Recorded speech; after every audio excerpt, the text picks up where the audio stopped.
No coração da Bahia de 1879, Salvador pulsava com vida e tensão. O sol escaldante do recôncavo banhava os engenhos de cana-de-açúcar, onde o doce aroma da melaço se misturava ao cheiro acre do suor dos escravizados.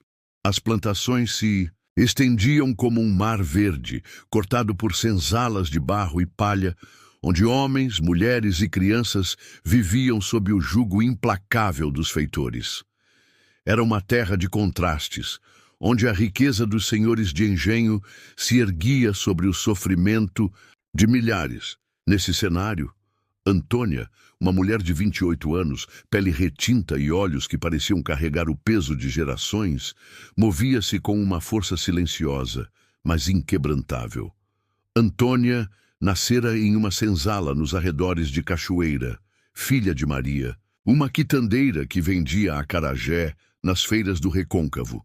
Maria era uma figura respeitada entre os escravizados, não apenas por suas mãos habilidosas na cozinha, mas por sua sabedoria. Ela contava histórias dos orixás, de revoltas abafadas e de um tempo em que a liberdade não era apenas um sonho. "Guarda o fogo no peito, minha filha", dizia Maria enquanto amassava feijão fradinho com dedos calejados. "Ele vai queimar quem merece, mas só quando a hora chegar." Antônia crescera com essas palavras gravadas na alma, aprendendo a esconder a raiva, mas nunca a apagá-la. A vida no engenho São Miguel, onde Antônia trabalhava, era um inferno disfarçado de ordem. O senhor de engenho, Dom Afonso de Almeida, era um homem de modos refinados e crueldade sem limites. Seus feitores, capatazes que executavam suas ordens, eram o terror da senzala. João Peixoto, um mulato que traíra seu próprio sangue por privilégios, era conhecido por sua risada sádica enquanto açoitava. Manuel do Rosário, com sua voz grave e olhos frios, parecia gostar do poder que o chicote lhe dava. Antônia os observava de longe, memorizando cada detalhe. O jeito como João coçava a barba antes de bater, ou como Manuel sempre carregava um rosário de madeira que usava mais como adorno do que devoção. Esses homens eram os alvos de sua ira, e ela sabia que o carnaval que se aproximava seria o palco perfeito para sua justiça. O carnaval de 1879 em Salvador era uma explosão de caos e cores. Não havia os trios elétricos ou blocos organizados de hoje, mas o intrudo transformava as ruas em um redemoinho de máscaras, batuques e risadas. Foliões jogavam farinha, água e até urina uns nos outros em uma celebração que dissolvia, por alguns dias, as barreiras sociais. Escravizados, libertos e brancos se misturavam sob fantasias rudimentares, e a cidade parecia dançar no limite entre a ordem e o descontrole. Para Antônia, o intrudo era mais do que uma festa, era uma oportunidade. Ela ouvira, ainda menina, as histórias da Conjuração Baiana de 1798, quando homens como João de Deus e Lucas Dantas sonharam com a liberdade e pagaram com a vida. "Se eles ousaram, por que não eu?", pensava, enquanto afiava uma navalha, roubada de um feitor descuidado. O plano de Antônia começou a tomar forma meses antes do carnaval. Ela não agia sozinha. Zé do Carmo, um ferreiro escravizado com mãos capazes de moldar o ferro como se fosse barro, era seu principal aliado. Ele sabia forjar armas e guardava em segredo o mesmo ódio que queimava em Antônia. Benedita, uma jovem de 19 anos que trabalhava na Casa Grande, completava o trio. Ela conhecia os hábitos dos feitores, seus horários, seus vícios. Juntos, eles traçaram um plano ousado.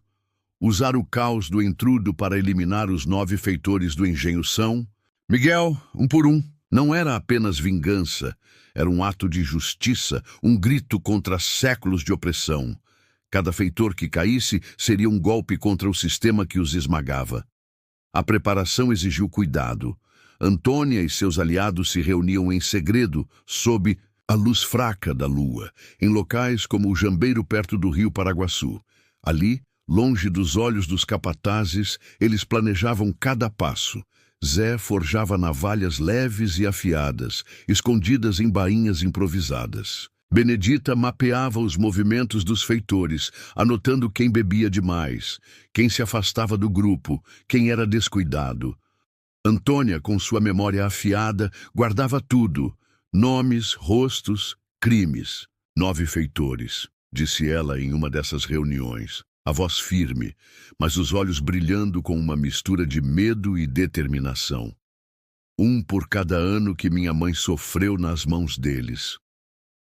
Zé, segurando um punhado de terra como se fosse um amuleto, assentiu. Eu forjo as armas, você faz o resto. Benedita, hesitante, murmurou. E se nos pegarem? Antônia a encarou, o rosto iluminado pela lua.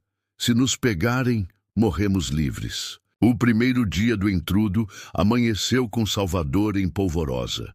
As ruas do Pelourinho, da Cidade Baixa e do Campo Grande estavam tomadas por foliões. Máscaras de pano, papelão e até cascas de coco cobriam rostos, enquanto tambores e pandeiros ecoavam em um ritmo que fazia o chão tremer. Antônia se vestiu com uma mortalha, a roupa tradicional dos foliões, mas sob o pano largo escondia sua navalha, amarrada à coxa com uma tira de couro. Seu primeiro alvo era João Peixoto, o feitor que anos antes açoitara sua mãe até ela. Perdera um olho. Ele estava no Largo do Pelourinho, bêbado, rindo alto com um grupo de amigos, uma garrafa de cachaça na mão. Antônia se aproximou, misturada à multidão, o coração batendo como um tambor de afoxé. Quando João se afastou para um beco, ela agiu. Um golpe rápido, preciso na garganta. O homem caiu sem um grito, o sangue se misturando à sujeira do chão. Antônia desapareceu entre os foliões antes que alguém notasse. A morte de João Peixoto correu como pólvora, mas o carnaval engolia tudo. Ninguém suspeitava de uma mulher, muito menos de uma escravizada.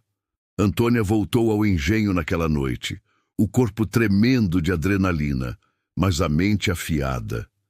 Ela sabia que o próximo alvo, Manuel do Rosário, seria mais difícil.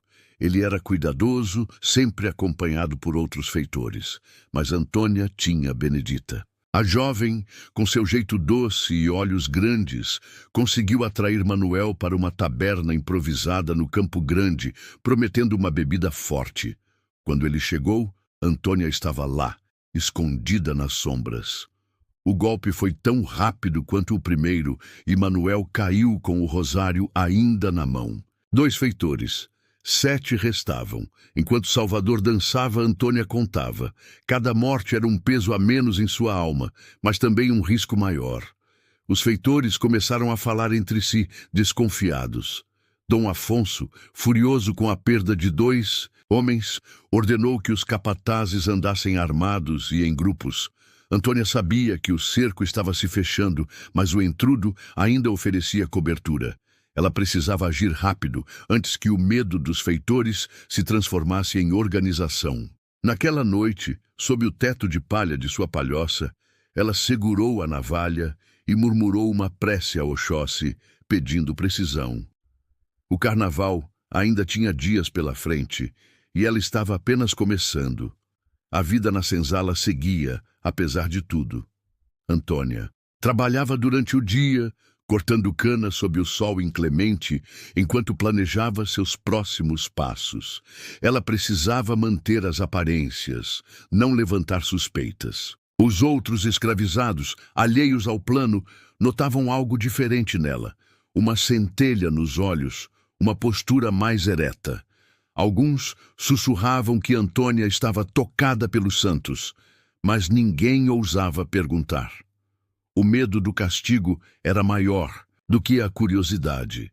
Enquanto isso, Zé do Carmo trabalhava na forja, martelando o ferro com uma fúria contida, cada batida um eco de sua própria revolta. Benedita, na casa grande, ouvia as conversas dos feitores, memorizando cada detalhe que pudesse ajudar. O segundo alvo de Antônia, no primeiro dia, foi Pedro da Cruz, um feitor jovem, mas tão cruel quanto os mais velhos. Ele gostava de se exibir, de ostentar sua autoridade com chicotadas gratuitas. Antônia o encontrou na Cidade Baixa, onde ele desfilava com uma fantasia de rei, uma coroa de latão torta na cabeça. Ela o seguiu por horas, esperando o momento certo. Quando Pedro entrou em um beco para aliviar a bexiga, Antônia atacou. O golpe foi tão rápido que ele nem viu quem o atingiu. 3 feitores. 6 restavam. A noite caiu sobre Salvador e Antônia se reuniu com Zé e Benedita em segredo. Eles estavam exaustos, mas o plano seguia firme. Eles vão começar a suspeitar, disse Zé, limpando o suor da testa. Você precisa ser mais rápida. Antônia assentiu, mas seus olhos brilhavam com uma determinação feroz. Eu sou mais rápida que eles. Sempre fui. Benedita, hesitante, perguntou. E se Dom Afonso descobrir? Antônia sorriu, um sorriso frio. Que descubra. Ele vai ter que lidar com o que vem depois. O primeiro capítulo do Intrudo terminava, mas a missão de Antônia estava apenas começando. Salvador dançava, alheia ao sangue que manchava suas ruas. E Antônia, com sua navalha escondida e o fogo no peito, preparava-se para o próximo dia. Segundo dia do Carnaval de 1879, trouxe um calor ainda mais sufocante a Salvador. O ar cheirava a suor, cachaça e pólvora de fogos improvisados. As ruas pulsavam com a energia do Intrudo, onde foliões jogavam farinha e água uns nos outros, rindo e correndo sob o sol inclemente. Tambores ecoavam, misturados a risadas e gritos, enquanto máscaras grotescas dançavam sob a luz dos lampiões. Para Antônia, cada batuque era um lembrete do que estava em jogo. Ela não era mais apenas uma escravizada, era uma sombra vingadora, movida por um propósito que a fazia sentir viva, mesmo que a morte a espreitasse a cada esquina. Os feitores do Engenho São Miguel estavam nervosos. A morte de João Peixoto, Manuel do Rosário e Pedro da Cruz, embora abafada pelo caos da festa, acendera um alerta. Dom Afonso, com sua arrogância de senhor feudal, ordenara que seus homens andassem armados e nunca sozinhos. Antônia, porém, conhecia os hábitos deles melhor do que eles próprios. Anos de servitude a ensinaram a observar, a esperar, a atacar no momento certo. Seu próximo alvo era Antônio Ferreira, um homem baixo e corpulento que gostava de humilhar as mulheres da senzala. Antônio. Zé do Carmo forjara uma nova navalha para Antônia, mais leve, mais afiada. Ela a segurava sob a mortalha, os dedos firmes, enquanto seguia Antônio pela multidão do Campo Grande. Ele estava assistindo a um desfile improvisado de foliões, rindo alto, uma garrafa de cachaça na mão. Benedita, mais uma vez, foi essencial. Com um sorriso falso e uma promessa de dança, ela o atraiu para um canto escuro. Quando ele se aproximou, Antônia surgiu das sombras, a navalha brilhando sob a luz dos lampiões. O golpe foi no peito e o homem caiu gorgolejando. Antônia não olhou para trás. 4 feitores, 5 restavam. A cidade, porém, começava a perceber que algo estava errado. Os corpos eram encontrados em becos, sempre com cortes precisos, como se feitos por um cirurgião. A imprensa, ainda incipiente, publicava notas vagas no diário de notícias falando de crimes misteriosos durante o Intrudo. A elite de Salvador, que via o carnaval como uma válvula de escape para as tensões sociais, começou a temer que a festa escapasse de controle. Dom Afonso, furioso, reuniu seus feitores restantes e prometeu uma recompensa por quem descobrisse o assassino. Ele não imaginava que o perigo morava em sua própria senzala. Antônia, Zé e Benedita se reuniram na noite do segundo dia, escondidos em uma tapera abandonada. Zé estava preocupado. Você está virando lenda, Antônia. Isso é perigoso. Se te pegarem, não vai ser só a forca. Vão queimar você viva. Antônia, com o rosto endurecido, respondeu: que venham, eu não morro antes de terminar. Benedita, tremendo, sugeriu abandonar o plano, mas Antônia a segurou pelos ombros. Você já viu o que eles fazem com a gente? Não tem volta. Ou eles morrem, ou nós morremos. O terceiro dia do entrudo trouxe uma tempestade. A chuva caía em lençóis, transformando as ruas de Salvador em rios de lama. Para Antônia, era uma bênção. A chuva afastava os curiosos e dificultava a visão dos guardas. Seu próximo alvo era José da Silva, um feitor que gostava de torturar os escravizados com ferros quentes. Ele estava abrigado em uma taberna no Pelourinho, rindo com outros homens. Antônia, encharcada, entrou disfarçada de vendedora de quitutes. Quando José se levantou para buscar mais cachaça, ela o seguiu até o quintal da taberna. A chuva abafou o som do corpo caindo. 5 feitores, 4 restavam, mas a sorte de Antônia estava se esgotando. Um folião, Raimundo, viu o vulto de uma mulher saindo do quintal da taberna. Ele não a reconheceu, mas sua descrição, uma figura esguia com uma mortalha ensopada, chegou aos ouvidos de Dom Afonso. O senhor de engenho, cego de raiva, ordenou uma busca por todas as mulheres da senzala. Antônia sabia que o cerco estava apertando, mas o carnaval ainda não havia acabado. Ela precisava de mais 2 dias para completar sua missão. A tensão na senzala era palpável. Os outros escravizados, embora alheios ao plano, sentiam que algo grande estava acontecendo. Alguns começaram a sussurrar sobre Oxóssi andando entre nós, atribuindo as mortes a uma força sobrenatural. Antônia, porém, não acreditava em milagres. Ela acreditava em sua navalha, em suas mãos, em sua raiva. Enquanto trabalhava na lavoura, sob o olhar desconfiado dos feitores restantes, ela planejava o próximo ataque.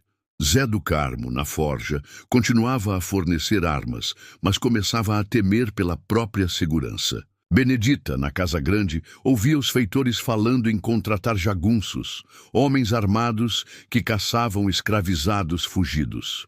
O plano, que começara como um ato de justiça, estava se transformando em uma guerra. Na noite do terceiro dia, Antônia enfrentou seu primeiro obstáculo sério. Um jagunço, contratado por Dom Afonso, a viu rondando o Campo Grande. Ele tentou segui-la, mas Antônia, conhecedora das ruelas de Salvador, despistou-o. O incidente, porém, a deixou abalada. Pela primeira vez, ela sentiu o peso do que estava fazendo. Não era apenas sua vida que estava em jogo. Zé e Benedita também corriam perigo, mas recuar não era uma opção. Ela se ajoelhou em sua palhoça, sob a chuva que caía pelo teto malvedado, e rezou: Oxóssi, me guia, Ogum, me dá força, Iansã, me dá coragem. O fogo no seu peito queimava mais forte do que nunca. O quarto alvo do segundo dia foi Francisco Mendes, um feitor velho e astuto que sobrevivera a revoltas no passado.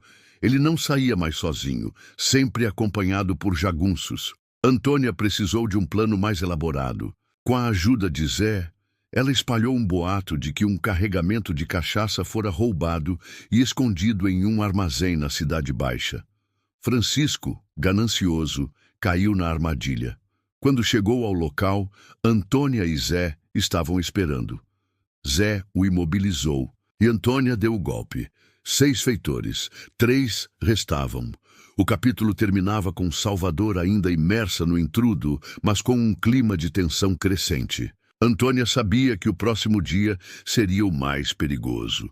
Os feitores restantes estavam paranoicos e os jagunços patrulhavam as ruas, mas ela não pararia. O fogo de Maria, sua mãe, ainda ardia em seu peito, e ela estava determinada a fazer cada feitor pagar. Inscreva-se no canal e deixe o seu like. Ative o sininho das notificações para que eu possa trazer mais conteúdo como este.